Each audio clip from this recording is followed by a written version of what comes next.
Hello दोस्तों, नमस्कार। स्वागत है एक बार फिर से आप सभी का एमजेटी एजुकेशन में। आज लाइव नहीं आए हैं दोस्तों, क्योंकि यहाँ पर थोड़ा सा लेट भी हो गया था, डिले भी हो गई थी क्लास। तो फिर ऐसा किया गया, सोचा गया कि रिकॉर्डेड फॉर्मेट में आपको प्रीमियर करके दे दिया जाए, जिससे आपको कंटेंट भी बेहतर मिल जाए और कम से कम समय में आप अच्छे से चैप्टर तैयार कर लें। क्योंकि पिछले एक दो दिनों में हम लोगों का एक्सपीरियंस काफ़ी खराब रहा है, लाइव क्लास चलते चलते बीच में इंटरप्ट हो जाता था। तो आज की क्लास में हम लोग पढ़ेंगे बेसिकली अम्ल, क्षार और लवण। ठीक है, केमिस्ट्री का ये अगला चैप्टर है। सीरीज चल रही है बहुत ही अच्छे तरीके से। जैसा कि मैंने आपको बताया है, इस सीरीज में 2 दिन फिजिक्स की, 2 दिन केमिस्ट्री की और 2 क्लास होती है आपकी बायोलॉजी की, हर एक हफ्ते में। ठीक है, जब जब ये क्लास नहीं हो पाती है तो फिर ये 2 क्लास कंप्लीट कराई जाती है जैसे तैसे करके। तो अब हम लोग इस सीरीज को बढ़ाते हुए आज बात करेंगे अम्ल, क्षार और लवण की। ठीक है, चलिए तो शुरू करते हैं। सबसे पहले हम लोग थोड़ा सा बेसिक जान लेते हैं, ये अम्ल, क्षार और लवण होता क्या है। ठीक है, तो अम्ल, क्षार और लवण यानी एसिड, बेस और साल्ट। अम्ल, क्षार और लवण। देखो पहले एसिड को समझो। एसिड की थ्योरी क्या है? एसिड का मतलब ये होता है, कहना ये होता है कि अम्ल वह पदार्थ होता है जो जल में घुल करके H+ आयन देता है। एक थे आर्हेनियस साहब, आर्हेनियस। इन्होंने ये बताया कि अम्ल वो पदार्थ होता है जो जल में घुल करके H+ आयन देता है। ठीक है ना, जल में घुलकर, जल में घुलेगा तो H+ आयन देगा। ठीक है, आर्हेनियस के अनुसार ये तो था। इनके अलावा एक और आए, ब्रॉन्स्टेड लॉरी आए, ब्रॉन्स्टेड और लॉरी। इन्होंने क्या बताया? इन्होंने कहा कि अम्ल वो पदार्थ होता है, अम्ल वो पदार्थ होता है जो जो प्रोटॉन त्यागने की, प्रोटॉन देने की क्षमता रखता है। ठीक है ना, प्रोटॉन देने की क्षमता रखता है। तो प्रोटॉन देने की क्षमता रखता है, अम्ल वो पदार्थ होता है। जस्ट इसके उल्टा, मतलब अब भाई यही दोनों साइंटिस्ट हैं तो ऐसा तो है नहीं कि अम्ल के बारे में बताए और किसी के बारे में नहीं बताए। अम्ल के बारे में जो जो बताए, जस्ट उसका अपोजिट बेस के बारे में बताए हैं। ठीक है, अच्छा बेस आप समझो, इससे पहले समझ लो भस्म। देखो क्षार जो है ना, एक्चुअली में क्षार क्षार नहीं होता है, पहले होता है भस्म। भस्म को भस्म को 2 टाइप से हम लोग डिवाइड कर सकते हैं। ठीक है, एक भस्म वो होता है जो जल में घुलनशील होता है, जल में घुलनशील होता है, और एक होता है जल में अघुलनशील, जल में अघुलनशील। तो जो जल में अघुलनशील होंगे वो तो भस्म ही रहेंगे, लेकिन जल में जो घुलनशील होते हैं उन्हें कहा जाता है क्षार। ठीक है ना, तो हम लोग कह सकते हैं कि सभी क्षार भस्म होते हैं, लेकिन सभी भस्म क्षार नहीं हो सकते। ठीक है, तो जब क्षार की बात की जाए तो आप समझिएगा कि वो जल में घुलनशील है। एक बात तो कंफर्म होनी चाहिए। चलो, अब यहां पर आर्हेनियस ने कहा था कि आर्हेनियस के अनुसार जल में घुलकर H+ आयन देता है एसिड के क्षेत्र में। लेकिन बेस के केस में क्या होता है? बेस के केस में ये जल में घुल करके OH आयन देता है। ठीक है, जल में घुल करके OH- आयन देता है। ठीक है, ये बेस के केस में होता है। और ब्रॉन्स्टेड और लॉरी ने क्या कहा? इन्होंने क्या कहा? इन्होंने कहा, यहां पर तो कहा था इन्होंने प्रोटॉन देने की क्षमता होती है, यहां पर ये कह रहे हैं कि ये इलेक्ट्रॉन देने की क्षमता होती है, या कहें प्रोटॉन ग्रहण करने की क्षमता होती है। प्रोटॉन ग्रहण करने की क्षमता होती है, करने की क्षमता होती है। ठीक है, इतना समझ में आ गया। अब बात करते हैं साल्ट की। ये जो साल्ट वाला मैटर बचा, ये क्या है? ये बेसिकली अम्ल और भस्म का मिश्रण होता है। यानी अम्ल और भस्म मिलकर के, अम्ल और भस्म मिलकर के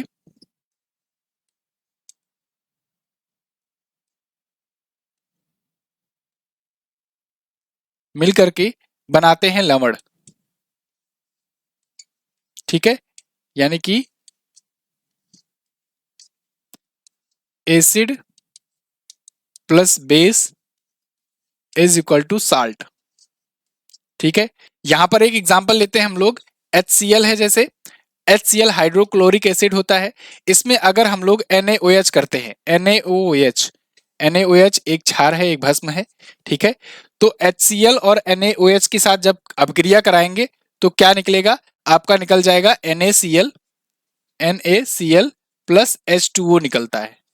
एक पानी का निकल जाएगा और एक NaCl निकलेगा, और NaCl जो होता है यही होता है आपका क्या, यही होता है आपका साल्ट या नमक। क्लियर है? तो ये इतना समझ में आया आपको कि अम्ल, क्षार और लवण ये बेसिकली होते क्या हैं, ठीक है। बेसिक बेसिक समझो। अब हम लोग बात करेंगे जब चेक कैसे करते हैं, यानी परीक्षण कैसे करते हैं। तो परीक्षण करने के लिए हम लोग क्या करते हैं, परीक्षण यानी टेस्टिंग। तो परीक्षण करने के लिए क्या किया जाता है कि इसको लिटमस पेपर एक होता है, लिटमस पेपर, ठीक है।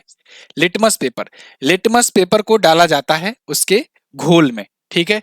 अब लिटमस पेपर को अगर डालेंगे अम्ल के घोल में, ठीक है, मतलब कि एक घोल में डालेंगे तो पता कैसे लगेगा कि घोल जो है वो अम्लीय है या क्षारीय है, कैसे पता लगेगा। पहले बात तो एक बार मैं फिर से रिवाइज कराना चाहूंगा, जल में अगर घुलेगा तभी वो भस्म क्षार है, ठीक है। तो जब मैं क्षार बात करूं तब आप समझिएगा वो विलयन जो है वो जल में घुलनशील है। अब इसको पता करने के लिए लिटमस पेपर को इसमें डालेंगे। अगर लिटमस पेपर दो टाइप से, मान लो लाल लिटमस पेपर को डालते हैं, लाल लिटमस पेपर अगर मान लीजिए नीला हो जाता है, नीला हो जाता है, तब तो विलयन कौन सा है, विलयन जो होगा ये इस केस में विलयन जो होगा, विलयन जो होगा ये क्षारीय हो जाएगा, ठीक है। और अगर अगर नीले लिटमस पेपर को, नीले लिटमस पेपर को डालने पर ये लाल हो जाता है, लाल हो जाता है, तो विलयन अम्लीय होगा, ठीक है, अम्लीय होगा। इतना समझ में आया कि अगर हम लोग लिटमस पेपर से ही परीक्षण करते हैं, मान लो, ठीक है, वैसे तो बहुत सारी चीजें होती है परीक्षण करने का, लेकिन लिटमस पेपर अगर लेते हैं, वन ऑफ द सॉल्यूशन है, तो लाल लिटमस पेपर अगर नीला हो जा रहा है तो विलियन मतलब क्षारीय है, और अगर नीला लिटमस पेपर लाल हो जा रहा है तो वो अम्लीय है। अब इसको आप याद कैसे करोगे, मतलब जैसे ट्रिक अपने रूप में बना सकते हो। जैसे अम्ल होता है ना, अम्ल, अम्ल होता है, तो अम्ल को आप कैसे लिखोगे, जैसे पढ़ते हो अम्ल, अम्ल, तो आप लास्ट में ल आ रहा है, लास्ट में ल आ रहा है, तो ल से आप समझोगे कि ये लाल हो जाता है, लास्ट में लाल होगा, ठीक है ना, अम्ल, ठीक है, अम्ल लास्ट में ल आ रहा है तो मतलब लाल हो जाएगा। लिटमस पेपर की बात की जा रही है, तो ऐसा मतलब अपने मन में बना सकते हो, कोई जरूरी नहीं है ये बहुत अच्छी ट्रिक हो, लेकिन जिस भी प्रकार से आपके दिमाग में बैठ जाए बस वही सही अच्छा है, ठीक है। तो ये इतना समझ में आ गया। अब हम लोग क्वेश्चन और आंसर्स देखते हैं और सॉल्व करते हैं प्रैक्टिस सेट। चलो, पहला क्वेश्चन, अम्ल वह पदार्थ है जो जो इलेक्ट्रॉन ग्रहण करता है या इलेक्ट्रॉन प्रदान करता है या प्रोटॉन देता है या OH माइनस आयन देता है। तो मैंने आपको बताया था ब्रॉन्स्टेड और लहरी वाला सिद्धांत, जिन्होंने बताया था कि ये पदार्थ अम्ल वह पदार्थ है जो प्रोटॉन देता है, ठीक है ना। और वहीं आर्हेनियस ने क्या बताया था कि H प्लस आयन देता है, तो दोनों का आप याद रखेंगे। क्लियर है? चलो, तो दूसरा, और इसके विपरीत जो होगा वो क्या होगा, यहां पर देखो प्रोटॉन देता है, वहां पर क्या रहेगा, प्रोटॉन ग्रहण करता है। यहां पर आप ये इलेक्ट्रॉन नहीं बोलेंगे, प्रोटॉन, क्योंकि इलेक्ट्रॉन जो है वो नाभिक के किनारे किनारे चक्कर लगाता है, जबकि प्रोटॉन नाभिक के अंदर होता है। तो प्रोटॉन संख्या में इलेक्ट्रॉन के बराबर हो सकते हैं, लेकिन सारी क्वालिटीज नहीं बराबर होगी, ठीक है ना, मतलब सारी क्वालिटीज में आप एक दूसरे के नेगेटिव नहीं बोलेंगे, ठीक है ना। चलो, तो प्रोटॉन ये देता है और क्षार के केस में प्रोटॉन ग्रहण करेगा। अम्ल व भस्म की अभिक्रिया के फलस्वरूप बने पदार्थ को क्या कहते हैं? अम्ल और भस्म, मैंने आपको अभी बताया, एक एग्जांपल दिया था कि NaOH है, NaOH है, प्लस इसमें HCl से अगर क्रिया कराएंगे तो क्या बनेगा, इसके तहत क्या आएगा, NaCl प्लस H2O आएगा, ठीक है। NaCl यानी कि ये क्या है, लवण बन रहा है, लवण बोले तो साल्ट बन रहा है, ठीक है, साल्ट बन रहा है, और ये बन रहा है जल या वाटर, ठीक है। तो NaOH यानी कि ये तो भस्म है अपना, और ये है क्या, ये क्या है आपका अम्ल है। तो अम्ल और भस्म की प्रक्रिया से क्या बन रहा है, लवण बन रहा है, साल्ट बन रहा है। तो आप यहां से बी ऑप्शन आप लगा देंगे। क्लियर है ना? बिल्कुल। चलो आगे, अम्ल एवं भस्म के परीक्षण के लिए किसका उपयोग किया जाता है? तो अम्ल और भस्म के परीक्षण के लिए लिटमस पेपर का यूज किया जाता है। ठीक है, लिटमस पेपर का यूज किया जाता है। चलो अब लिटमस पेपर में भी मैंने आपको बताया कि अगर अगर आपका नीला लिटमस पेपर है, नीला है और ये हो जा रहा है लाल, तो मतलब विलयन जो है ये अम्लीय है। ठीक है, और अगर लाल लिटमस पेपर है और विलयन में डालने के बाद ये नीला हो जा रहा है, तो ये विलयन जो है ये क्षारीय है। ठीक है ना? चलो आगे देखते हैं। लाल लिटमस पेपर को नीला कौन करता है? लाल से नीला हो जा रहा है तो वो भस्म है। क्लियर? आगे, जल में घुलनशील भस्म को क्या कहते हैं? जल में घुलनशील जो भस्म होगा उसी को क्षार करते हैं, कहते हैं। शुरुआत में ही मैंने आपको बताया है। ठीक है, अल्काली। अगला, सभी अम्ल जल में घुल करके क्या प्रदान करते हैं? देखो, कोई भी अम्ल हो अगर वो जल में घुलेगा तो क्या वो प्रदान करेगा? वो H+ आयन देगा।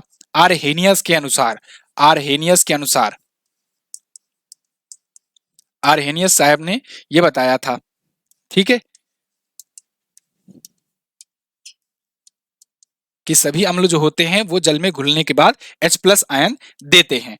आगे, और वहीं क्षार के लिए इन्होंने बताया था कि OH- आयन देते हैं। पीएच मान का निर्धारण किसने किया था? अब पीएच वैल्यू हम लोग जानेंगे।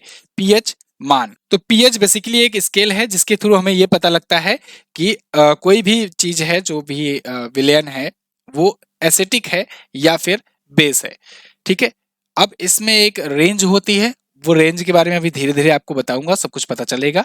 ठीक है, और इसमें 7 से 14 तक का, मतलब 0 से लेकर के 14 तक का होता है स्केल में मान गणे होते हैं, आंकड़े प्रदर्शित होते हैं। उसमें 7 पर रहेगा तो न्यूट्रल रहेगा। चलो अभी डिटेल में बताऊंगा आपको।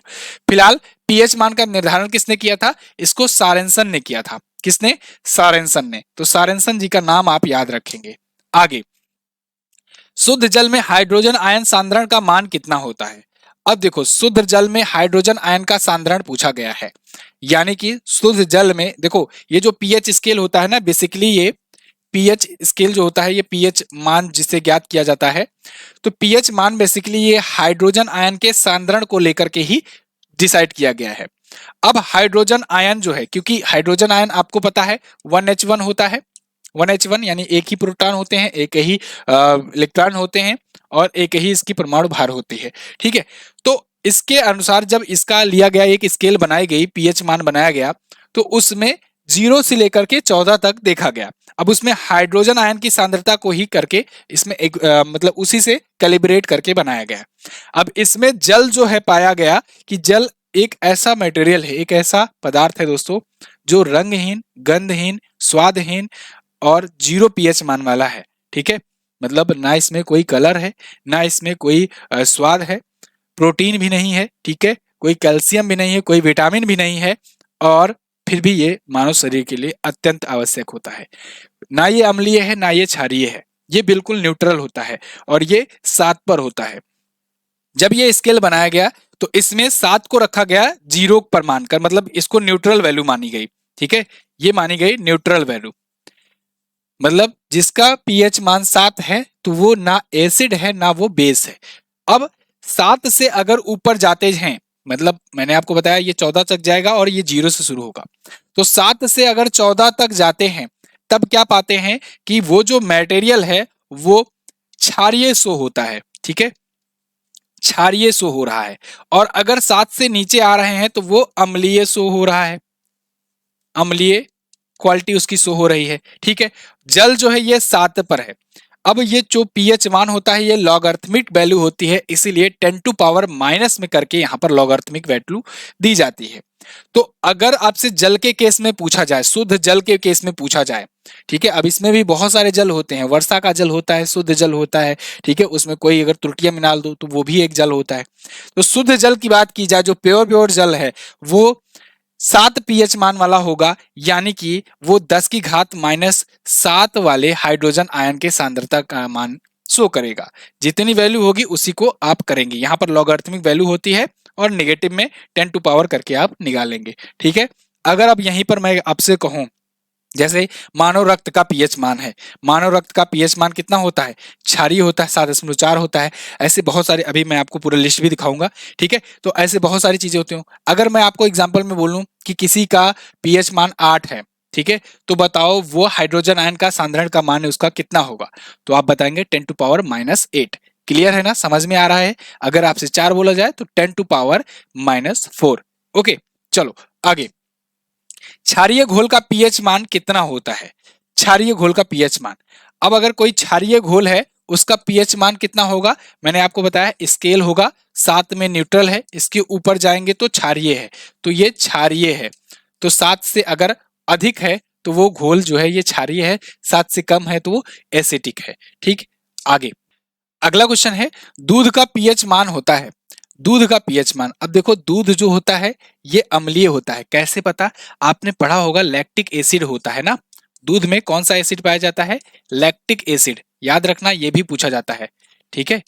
दूध में लैक्टिक एसिड पाया जाता है और इसका पीएच मान होता है 6.6। यहाँ पर आपके सामने कुछ लिस्ट दिए गए हैं पदार्थों के जिनका पीएच मान लिखा गया है, ठीक है। जैसे जल का पीएच मान 7 होता है, दूध का पीएच मान 6.4 या 6.6 के आसपास में होता है, सिरके का पीएच मान 3 होता है, सिरका और ज्यादा अम्लीय होगा, जितना ज्यादा इधर आता जाएगा 7 से कम होती जाएगी वैल्यू उतना ज्यादा अम्लीय होता जाएगा। कभी कभी क्वेश्चंस ऐसे बनते हैं कि इनमें से कौन सा सबसे ज्यादा क्षारीय है, तो सबसे ज्यादा क्षारीय मतलब जो 7 से सबसे ज्यादा दूर हो, और सबसे ज्यादा अम्लीय मतलब जो 7 से सबसे ज्यादा दूर हो, ठीक है, इधर माइनस में। तो जो करीब में होंगे वो कम अम्लीय और कम क्षारीय होंगे, जो जितनी ज्यादा दूर होगा वो उतनी ज्यादा क्षारीय या अम्लीय शो करेगा, ठीक है। तो 7 से वैल्यू हमेशा देखेंगे।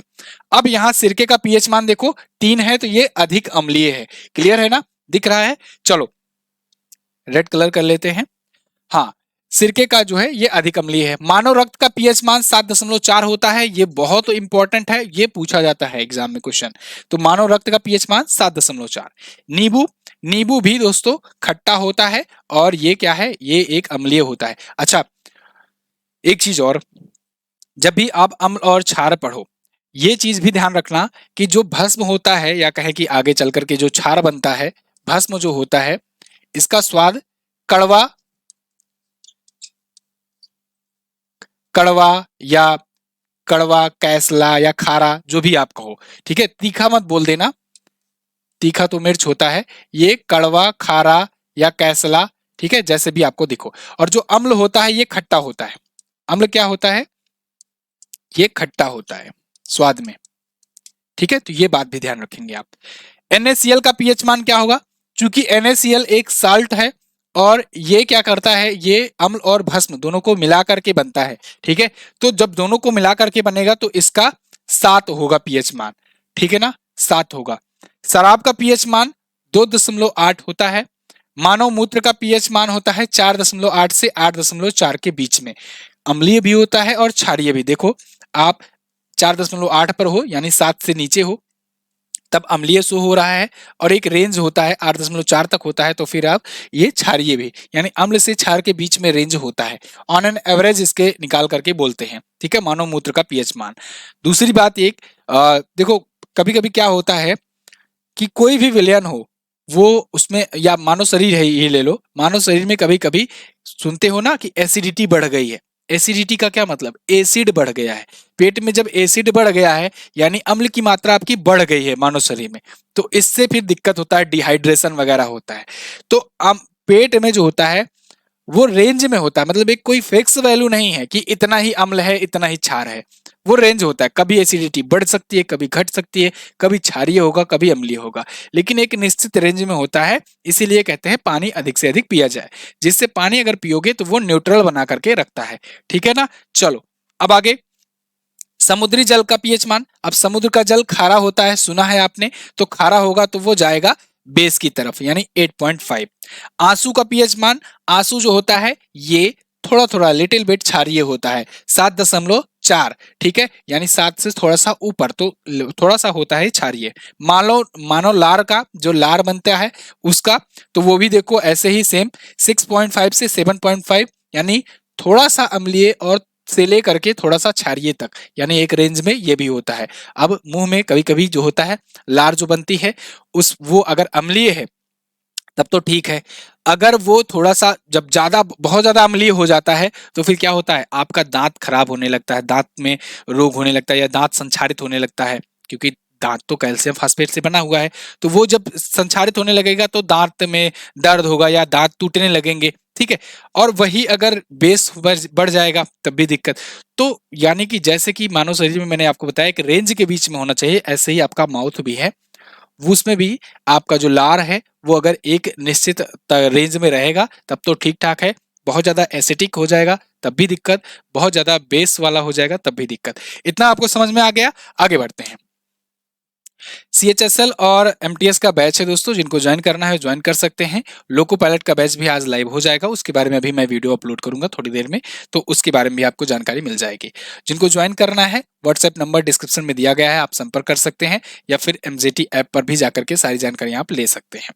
आगे, मोहर लवण, देखो ये मोहर है, मोहर लिखा गया है, मोहर लवण ये क्या है?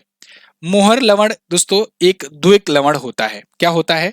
एक द्विक लवण होता है मोहर लवण, याद रखिएगा, इंपॉर्टेंट है, वन लाइनर के रूप में ही आप याद रखेंगे। सूची 1 को सूची 2 से सम्मिलित कीजिए, यानी कि लिस्ट 1 को लिस्ट 2 से मैच कराना है। इसमें सामान्य लवण के बारे में पूछा गया है, तो सामान्य लवण जो है ये बेरियम क्लोराइड होता है। अम्लीय लवण पूछा गया है, अम्लीय लवण जो होता है ये सोडियम बाइकार्बोनेट होता है, सोडियम बाइकार्बोनेट, ठीक है। क्षारीय लवण है, क्षारीय लवण हाइड्रोक्साइड जहां पर मिल जाए आपको, यानी OH मिल गया तो आप क्षारीय लवण लगा देंगे, तो C का आप लगा देंगे 4, ठीक है। द्विक लवण, फिटकरी भी एक द्विक लवण का स्वरूप प्रदर्शित करता है, तो ये भी कर दिए। अब इसमें देखो कौन सा मैच कर रहा है, 1 का 2, 1 का 2 इसमें दोनों में है। अम्लीय लवण 2 का 3, 2 का 3 इनमें दोनों में भी है। 3 का 4, 3 का 4 ये वाला में है, तो बी वाला ऑप्शन आपका हो जाएगा करेक्ट। क्लियर। आगे, लवण जो जल का अवशोषण करता है, ऐसे लवण जो जल को अवशोषित करते हैं वो किस प्रकार के लवण कहलाते हैं? हाइड्रोफिलिक लवण या हाइड्रोफोबिक लवण या मतलब साल्ट, ठीक है, हाइग्रोस्कोपिक साल्ट या एनहाइड्स साल्ट, इन्हें कहते हैं हाइग्रोस्कोपिक लवण। क्या कहते हैं? हाइग्रोस्कोपिक लवण कहते हैं। अगला है अमोनियम क्लोराइड का जलीय विलयन क्या होता है? अमोनियम क्लोराइड, इसका जलीय विलयन क्या होगा? इसका जलीय विलयन होगा दोस्तों क्षारीय, ठीक है। अमोनियम क्लोराइड जो है ये जब जल से विलयन करेगा तो ये क्या देगा? H2O से जब अभिक्रिया करेगा तो OH माइनस आयन देगा, तो इस वजह से ये क्षारीय हो जाएगा। क्लियर। आखिरी क्वेश्चन, निम्न में से किस अभिक्रिया से अघुलनशील लवण बनते हैं? इनमें से किस प्रकार की अभिक्रिया होगी कि अघुलनशील लवण बनेंगे? उदासीनीकरण अभिक्रिया, ऑक्सीजन या अवक्षेपण अभिक्रिया या अपचयन, इनमें से क्या होगा जब अघुलनशील लवण बनेंगे? जैसे अवक्षेपण अभिक्रिया होगी जिसकी वजह से अघुलनशील लवण बनते हैं। तो ये थे दोस्तों अम्ल, क्षार और लवण से संबंधित कुछ प्रश्न और उनकी थ्योरी। आई होप आपको ये वीडियो, ये छोटा सा पार्ट आपको समझ में आया होगा। अगर समझ में आया है तो वीडियो को लाइक कीजिएगा, शेयर कीजिएगा, कमेंट बॉक्स में हमें जरूर बताइएगा। मिलेंगे अब अगले किसी चैप्टर में, तब तक के लिए नमस्कार, जय हिंद, वंदे मातरम।